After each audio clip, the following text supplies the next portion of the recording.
Doctor साहब, इंतहाई alarming situation. इस वक्त हम कहां जा रहे हैं, ये हमारा तालीमी निज़ाम कहां जा रहा है मुल्क का?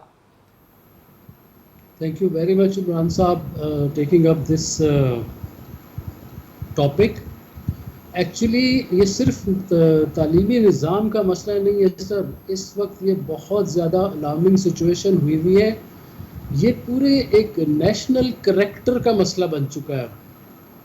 There are only two things जिसको हमें अभी ध्यान में रखना है। एक तो इसके लीगल एस्पेक्ट्स हैं या इसके टेक्निकल एस्पेक्ट्स हैं कि जिसके थ्रू हम उसको कंट्रोल कर सकते हैं या जैसे भी है, लेकिन जो उससे बड़ी चीज़ है वो सबसे ज़्यादा इम्पोर्टेंट ये चीज़ है कि हम करेक्टर वाइज ये एज ए नेशन कहाँ पे जा रहे हैं।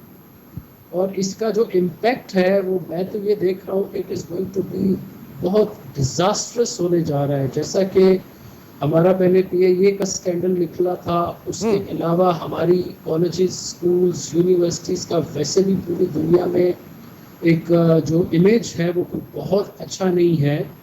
और rightly sir, rightly point out, आपने बड़ा राइटली पॉइंट आउट किया कि हमारे जो PIA के पायलट्स के हवाले से उनके जाली लाइसेंस के आज तक पाइपलाइन हमारी एविएशन इंडस्ट्री जो है उस डेंट को भर रही है। पूरी दुनिया में बड़ी बदनामी हुई है इसमें पाकिस्तान की। और दूसरा भी आपने जो पॉइंट रेज किया, ये फिर तो ये कौमी फरीजा बन गया इन चीज़ों को हैंडल करना कि चीज़ें वहाँ तक जाए नहीं, इदारों को अलर्ट होना होगा।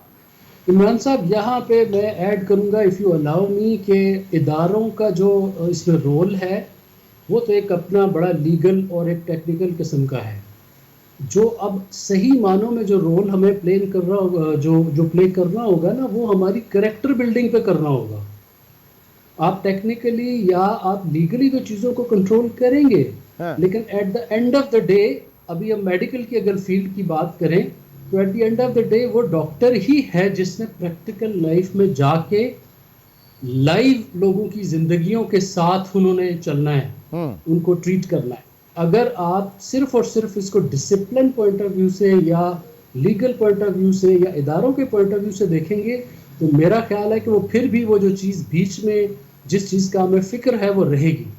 हमें अब सबको इस तरह आना होगा कि एक सबसे पहले पेरेंट्स का ये फ़र्ज़ बनता है कि अपने बच्चे को ये चीज़ उसको वेरी स्टार्ट ये बता दें कि there is no shortcut in success and in those professions. ये पेरेंट्स का सबसे पहला काम बनता है कि वो उसमें करेक्टर बिल्डिंग करें। उसके बाद आपके रिलेटिव जिनमें आप उठते बैठते हैं उनका काम बनेगा। उसके बाद आपके स्कूल्स का काम बनेगा, आपकी यूनिवर्सिटीज़ का, आपके कॉलेजेस का, आपके टीचर्स का, प्रोफेसर्स का, लेक्चरर्स का। तो सर इसमें तो सबसे बड़ा डॉक्टर साहब कथा कलामी होगी, लेकिन जो सेल्फ फाइनेंसिंग के ऊपर जो सीट्स हैं इनके ऊपर भी फिर इसको भी रिविजिट करने की जरूरत है ना फिर। ऑफ कोर्स, जब आपके सामने एक अब चीज़ आई है तो हर चीज़ आपस में इंटरलिंक है।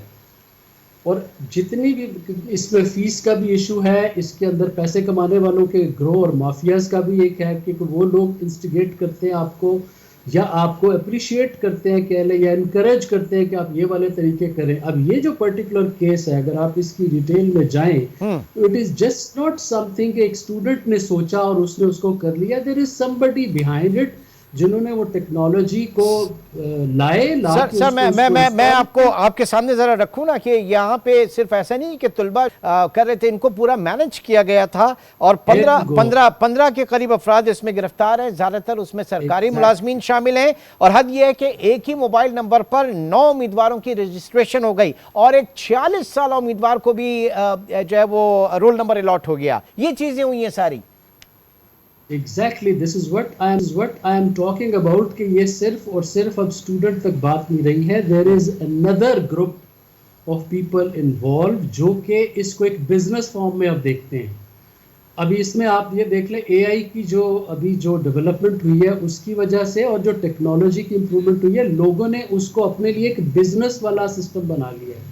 Now somebody has thought of it कि ओके फाइन, एक ऐसा सिस्टम डेवलप करो और उन स्टूडेंट्स को आप टारगेट करो जिनमें ये टेंडेंसी है कि वो किसी भी तरह से वो पास होना चाहते हैं, बट डॉक्टर चाहे साहब, उसके पीछे जो भी वो डॉक्टर साहब रहा। इस बेंचमार्क, ये जो काबिलियत का एक बेंचमार्क सेट किया था एनटीएस के हवाले से कि एनटीएस टेस्ट क्लियरेंस जो है वो लाजमी है, वो उधर केपीके में तो वहां पे 6 अरब की करप्शन निकल आई, वो एनटीएस के वहां पे मामलात हुए। तो पाकिस्तान में तो हम जो कोई भी सिस्टम बनाते हैं उसको, सिस्टम को खराब करने के लिए लोग पहले से मौजूद होते हैं, एक अपॉर्चुनिटी चाहिए होती है उनको। एग्जैक्टली और आप इस पे फिर देखें ना, बात घूम फिर के फिर आपके अपने सेल्फ करेक्टर के ऊपर ही आएगी। आपको इस बात को बहुत ज़्यादा हाईलाइट करना होगा कि ये करेक्टर एक ऐसी चीज़ है जो आप अपने हर बच्चे में पैदा करें, हर स्टूडेंट में पैदा करें। जैसे आपने कहा कि अलार्मिंग सिचुएशन हो गई है या इमरजेंसी वाली, इसको प्रायोरिटी 1 पे लेके आना होगा। दैट्स द ओनली थिंग, इस पर्टिकुलर चीज़ को कि स्टूडेंट्स के अंदर ऐसी करेक्टर बिल्डिंग की जाए कि अगर उनको ये चांस मिले भी तो वो इसको अवेल ना करें। ये इस वक्त जो नफ्सा नफ्सी का दौर है सर, और इतना मटेरियलिस्टिक दौर है, वहां पर आप कैरेक्टर बिल्डिंग की बात कर रहे हैं, कितना मुश्किल होगा। ये तो डेवलप्ड इकोनॉमीज हैं, वहां पर इन चीज़ों को देखा जाता है। पाकिस्तान में, हम जैसे मुल्क में, तरक्की पजीर ममालिक में ये चीज़ें होती हैं in real sense. That's the point, अगर नहीं होती हैं तो हमें इस दुनिया में सरवाइव करना है, हमें इसी दुनिया के साथ चलना है, और हम ऑलरेडी बहुत पीछे रह गए हैं। इमरान साहब, I am really very happy today कि इतना मुझे चांस एटलीस्ट मिला कि मैं इस पर बात कर सकता हूँ।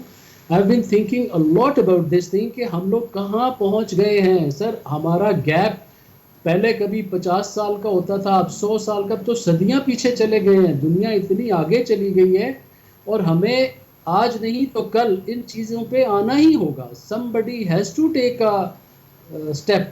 अब आप उसको, चाहे आप ट्रेनिंग्स के ज़रिए करें, चाहे आप उसको स्कूल के अंदर सेमिनार्स के ज़रिए बच्चों को सिखाएं, चाहे वो घर के अंदर ट्रेनिंग करवाएं बच्चों की, पेरेंट्स को अवेयर करें, पेरेंट्स को इसके बारे में बताएं। और स्पेशली आपका रोल आता है, जो टीवी मीडिया का रोल ऐसा है कि जो चीज़ आप लोगों में इंस्टॉल करना चाहते हैं, यू वेरी वेल नो कि आप कर सकते हैं। तो आप अपने प्रोग्राम्स में, अपने टॉक शोज में, आप अपने ड्रामों में हर तरह से ये चीज लोगों में डाल सकते हैं सर, कि it is your own character। Just imagine के ये लोग अगर पकड़े नहीं जाते जो टेस्ट के लिए, एडमिशन टेस्ट के लिए, और ये सारी डिवाइसेस यूज कर रहे थे, कल को वो डॉक्टर बन जाते हैं और अपनी उसी लेगेसी को कैरी करते हैं, ना एहलियत वाली, और वो हाउस जॉब करते हैं, वो किसी हॉस्पिटल में चले जाते हैं और वहां पर इमरजेंसी में हो और कोई भी बंदा आके उनके पास चला जाए और फिर उसका अल्लाह मालिक। ये बड़ी डिजास्टर सिचुएशन है, हम खुदा न खास्ता जिसकी तरफ बढ़ रहे हैं, जिसको हर हाल में रोकना होगा, चाहे वो कैरेक्टर बिल्डिंग के हवाले से हो या फिर वो रेगुलेटरी फ्रेमवर्क के हवाले से हो।